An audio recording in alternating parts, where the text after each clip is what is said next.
días, bienvenidos a su programa de salud médico de cabecera. Mi nombre es Hilda Tamar y como siempre un gusto recibirle en este espacio de MBM Televisión. El día de hoy vamos a estar hablando sobre las alergias respiratorias y para ello, como siempre, tenemos a nuestro especialista, el doctor Adoniram Carrasco Castillo, perdón. Muy buenos días, ya ha estado con nosotros anteriormente en Médico de Cabecera hablándonos sobre el asma, pero es importante también hablar sobre las alergias respiratorias, ya que estamos en una época donde el cambio climático también repercute mucho en nuestra salud. Primeramente, doctor, ¿qué son las alergias respiratorias? Gracias, Hilda, por la invitación. Las alergias respiratorias es un conjunto de enfermedades por demás frecuentes, sobre todo en la población pediátrica, cada día en aumento, favorecidas por el consumo de alimentos más industrializados, también por la contaminación y los factores que la vida diaria a los niños les provoca una constante exposición a los alergenos. Principalmente entre la población ubican a las alergias respiratorias en aquellas que se relacionan más frecuentemente al aparato respiratorio superior, principalmente la nariz. De ahí que los siguientes minutos, si nos permites, hablaremos precisamente de la rinitis alérgica. Claro, doctor.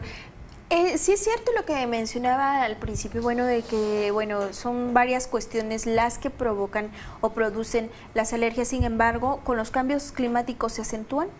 Así es. Todo paciente que ya de por sí padece alguna alergia respiratoria se considera como un factor desencadenante o que propicia que otros factores infecciosos en este caso se puedan agregar. En la población en general hay una prevalencia aproximadamente del 10 al 40%, o sea que 10 al 40% de la población padece alguna alergia o enfermedad respiratoria, en este caso la rinitis alérgica. Esta enfermedad se empieza a presentar o a dar manifestaciones a edades tan cortas como los 2 años de edad. En su misma definición, la rinitis alérgica conlleva la exposición constante y por lo tanto un término que usamos en medicina que es la sensibilización a estos alergenos. Claro. De una forma muy filosófica, incluso de decirlo, necesitamos que el ser humano se exponga por lo menos a 2 primaveras o 2 otoños para que pueda hacer una sensibilización a los alergenos que están en el ambiente. Doctor, ¿es lo mismo entonces una alergia respiratoria a una rinitis? ¿Es una alergia, un tipo de alergia la rinitis? La rinitis alérgica está englobada dentro de las enfermedades alérgicas respiratorias. Okay. Un ejemplo de ellos, pero que no cumple el concepto en sí de alergia, sería la enfermedad asmática o el asma. El asma es una enfermedad inflamatoria de la vía respiratoria. Principalmente estamos hablando de bronquios, pero no necesariamente su origen está en la alergia. Hay un principio en esto de las enfermedades alérgicas y sabemos que la mayoría de los pacientes que ya tienen el diagnóstico del asma, casi cerca del 80%, seguramente que también padecen de rinitis alérgica. Okay. Y al revés, aquellas personas que padecen de rinitis alérgica en un menor grado, del 10 al 30, 40%, en algún momento de su vida podrían desencadenar la enfermedad asmática. Claro, qué importante dato nos da, doctor, y esta explicación con la rinitis alérgica, pero ¿cuáles son los síntomas de estas afecciones? Los síntomas o las molestias principales que tanto niños como adultos refieren es en primer lugar la comezón en la nariz. Nosotros le llamamos prurito nasal. Esa sensación de traer pelusas o simplemente a veces de una forma inconsciente estarse tocando la nariz. En medicina y en pediatría tenemos identificado esto que le llamamos saludo alérgico y es común, sobre todo ver en niños, cómo están constantemente frotándose la nariz o metiéndose el dedo en las fosas nasales por esa sensación de comezón. El adulto en alguna otra forma lo hace más discretamente, claro, pero generalmente también podemos ver en el dorso de la nariz que puede haber ya señales de que de una forma continua o crónica ha estado presentando esta molestia. Se hace una arruga transversal y esto le llamamos un surco nasal. Entonces, muchas veces el ver este dato en alguna persona sin que hayamos entablado una conversación, un médico puede sospechar que esa persona padece de alguna alergia nasal o respiratoria. Es este surco que se hace en la nariz a veces de tanto frotarse y llegan a hacerse esta rayita y con eso ya pueden empezar a detectar que algo anda mal por ahí. Así es. ¿Qué otros síntomas? ¿Hay un escurrimiento nasal como tal? Así es, lo acabas de decir. Hay una mnemotecnia que son las letras pero, P-E-R-O. La P es de lo que ya hablamos, el prurito nasal. La E, tú mismo lo dijiste, es el escurrimiento nasal. La R engloba en esto, es la rinorrea y por lo tanto la obstrucción también. Se tapa la nariz. Así es, son personas que constantemente andan, sobre todo en las noches, abriendo la boca para poder respirar. Muchas personas que roncan, niños o adultos, y que toman posiciones, por decir, raras para dormir. Claro. Puede significar que esta obstrucción nasal proviene de una rinitis alérgica y que finalmente en la noche también hay manifestaciones. Claro. Todas estas manifestaciones no solamente las tenemos en el día, incluso en la exploración médica no siempre encontramos todos estos, por eso es muy importante el interrogatorio. Sí. Dirigido de alguna u otra manera, siempre los involucrados en la familia pueden identificar incluso cosas que el propio paciente no sabe de cómo expresar las enfermedades respiratorias. Y más si estamos hablando que se presenta en niños. Así es. Si se presenta en menores, bueno, a veces el niño no puede explicar, siento que tengo algo en la nariz, me come, pero bueno, distinguiendo estos rasgos del saludo en la nariz, como lo menciona, el estarse tocando la nariz, el padre de familia pues puede llevar al chiquito al médico y ya hacer la inspección más a fondo. Así es. También las personas pueden empezar a detectarlo porque son personas que parece que siempre tienen gripa. Sí, en general así lo expresan las personas. Siempre negarán que tienen una alergia o un problema crónico, pero cuando a veces en la primera pregunta les hacemos ¿cuál es el motivo de visitarme? La respuesta es directa. Es porque tengo o porque mi niño siempre trae gripa. Siempre le está escurriendo la nariz. Señora, ¿y le da comezón?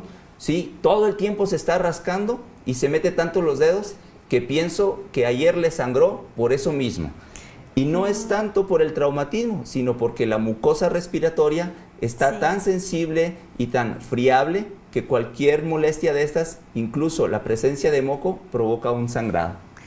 Qué importante esto que nos menciona, doctor, pero ¿qué produce las alergias? Muy bien, las alergias principalmente las producen los agentes que están dentro de una casa, lo que llamamos contaminación intramuros. Entre ellas, los principales son el ácaro del polvo doméstico. El mismo polvo en sí tiene estos diminutos arácnidos, porque el ácaro es un derivado de las arañas. Y están en todos lados. Así es, están en todos lados, pero principalmente en aquellos lugares o en aquellos hogares en donde hay alfombras, donde hay poca limpieza, en donde no se ventilan las habitaciones, en donde quizá la presencia constante de muchas personas en una habitación provoca que esta acumulación de estos factores promueva la multiplicación de los ácaros. ¿Los muñecos de peluche? Oh, es algo muy común.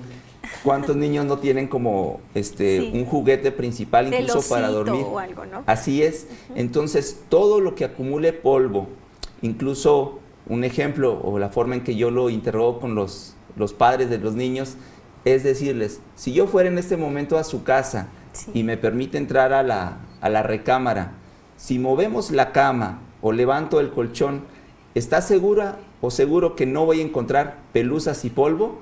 Quien duda de contestar esto, seguramente es porque hay contaminación. Claro. Entonces, todo se basa en la higiene. Sin exagerar, solamente tener libre de polvo la casa, la habitación. Eso es en cuanto a la casa.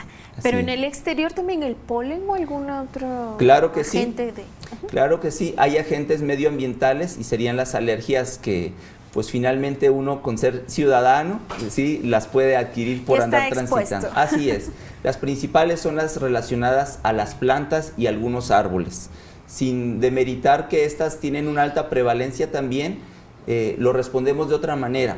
Hay muchas personas que aunque no estén de una forma constante con los síntomas que estamos mencionando, es muy claro cuando interrogamos con un calendario enfrente y le decimos, señale en cuáles meses usted sabe que va a venir estas molestias en mayor grado o que se va a enfermar. Y no por mucho nos refieren que al inicio de la primavera o en estas fechas que estamos entrando en otoño, y entramos el 22 de septiembre, ¿sí? Todas estas alergias se van a disparar, o esta enfermedad, las que son favorecidas por alergias. Todos estos síntomas que hemos mencionado, el escurrimiento, la comezón, la obstrucción de la nariz, también se pueden relacionar a agentes que no son precisamente alergénicos. Esto muchas veces es imposible de saber en la entrevista o en la revisión. De ahí que algunos de los métodos que utilizamos para el diagnóstico incluye algún piquete en la vena para sacar sangre. Sí. Y en el dado caso que hay muchos factores que predisponen a pensar en alergia, los sometemos a pruebas cutáneas o pruebas de alergia llevadas a cabo en un laboratorio. ¿Es así como se detecta el tipo de alergia que se tiene? Así es. ¿Y cuál es el tratamiento, doctor? El tratamiento, como en muchas otras cosas y enfermedades, es evitar los factores que la desencadenan. Por supuesto. Si hay mascotas, eliminarlas, procurar, como decíamos, la ventilación y el aseo de la casa, tener mucho cuidado con aquellos juguetes incluso que pueden parecer inofensivos, porque ahí puede habitar ácaro, que es una de las causas principales de las alergias. Esa es la primera parte del tratamiento. No va a existir un paciente que se pueda mejorar o curar si solamente se limita a obedecer una receta. Necesitamos que se involucre en los cuidados y en las restricciones para que pueda haber una mejoría. En segundo lugar, y que corresponde completamente a un médico calificado a hacer el diagnóstico del tratamiento, se refiere al tratamiento medicamentoso. Y en este principalmente estamos hablando de medicamentos muy especializados, que cada uno tendrá su forma de aplicación o de uso, principalmente los que se administran directamente en la nariz. Y dependiendo de cada caso, algunas ocasiones estarán tomando por largo tiempo medicamentos vía oral para el control de estas enfermedades. Es así como tiene que ser el tratamiento. Así es. Tiene que participar uno limpiando la casa y no estar expuesto a estos agentes que desencadenan las alergias, y siempre seguir, bueno, las indicaciones respecto a los medicamentos que dé un especialista. Así es. ¿Hay vacunas? Porque sí. Yo he escuchado, bueno, que siempre cuando se habla de alergias es a través de vacunas. ¿Es así? Sí y no. Y bueno, vamos tumbando mitos. Sí. No todas las enfermedades respiratorias, no siempre el asma, ni la rinitis, en este caso, no están obligados a usar vacunas. De hecho, a ver cuántos de aquí saliendo me apedrean, pero es una mentira cuando alguien ha escuchado que solamente con vacunas se va a controlar. Ustedes deben de saber que la primera medida, y que a nadie le cuesta absolutamente nada, es limitarse a estar en la presencia de las cosas que ya sabemos que hacen daño. En el paciente que en algún momento ya hemos detectado a través de estudios en sangre que hay incremento de una sustancia que se eleva en los verdaderos procesos alérgicos, en ese paciente ya sabemos que tiene como base, en todo caso, un proceso muy elaborado en su organismo y que necesitará de diversos tratamientos. Cuando en este paciente, en el interrogatorio, encontramos situaciones de exposición a estos factores que son altamente alergénicos, sí, se le propone al paciente o al familiar, y en caso de autorizarlo, lo sometemos a las pruebas de alergia, que se pueden llevar a cabo en la piel o en sangre, y dependiendo del alergeno al que marcó positivo, puede entrar en un esquema que llamamos de inmunoterapia, lo que tú llamas vacunas, y que en el lapso de 2 a 3 años en promedio podríamos hacer a esa persona negativa a las alergias. ¿Entonces es curable? Así es. ¿Son curables las alergias? Así es, y altamente controlables. Siempre es una división de trabajos y de responsabilidades. En todo caso, y también para finalizar este comentario de las vacunas, sí, deberían de perder el miedo. Las vacunas, por decirlo, nada más se quedó la fama, pero actualmente las podemos administrar por la vía sublingual. De esta manera... Ya no necesariamente inyectada. Así es, ya no necesariamente inyectada. Igual de efectivo, y los estudios más actuales demuestran que la inmunoterapia sublingual es igual o hasta más efectiva que la que anteriormente se usaba subcutánea. Doctor, se nos está acabando el tiempo, pero tenemos preguntas del público. Sí. ¿Qué son los alérgenos? Los alérgenos, Alérgenos. Es toda sustancia química que al estar en contacto con la mucosa respiratoria y después de un tiempo se involucran procesos en la sangre y a través de muchas células que son capaces de desarrollar, por llamarlo así, defensas contra estas cosas o estos alergenos. Los alergenos no necesariamente es el humo que saca un camión o el humo de la leña o estas cosas. Esos son agentes químicos y que causan irritación y que en algún momento podrían desencadenar una alergia. Los alergenos son esas sustancias químicas capaces de desencadenar en sangre una reacción de antígeno-anticuerpo. Doctor, rapidísimo, bueno, llegan más preguntas. No nos va a dar tiempo quizá a contestar todas, pero lo vamos a comprometer a que siga con nosotros el médico de cabecera sí, para contestar las dudas del público. Dice, ¿es cierto que el humo del cigarro incrementa las alergias? Como lo dijimos justo ahorita, predispone. El humo del cigarro y todos estos inhalantes provocan una congestión y una producción anormal y exagerada de moco y de inflamación. Si esta mucosa respiratoria, por lo tanto, se vuelve una verdadera aspiradora para todo lo que estamos mencionando, en todo caso sería un condicionante. El tabaquismo y el humo de cigarro es otra historia, es altamente nocivo, pero no necesariamente generaría esto. En las pruebas que hacemos de alergia hay una sustancia en especial que hacemos para detectar si hay sensibilización a nicotina, pero no necesariamente estamos hablando del concepto de alergia. Ok, muchísimas gracias, doctor, por resolver las dudas del público. Recuerde que se puede poner en comunicación con nosotros a través de la información que va a aparecer en pantalla. El tiempo se nos ha terminado, sin embargo, bueno, lo esperamos para una próxima visita, una próxima consulta en Médico de Cabecera. Muchas gracias, Hilda. Buenos días. Y bueno, terminamos Médico de Cabecera. Gracias por su compañía. Nos vemos en una próxima emisión.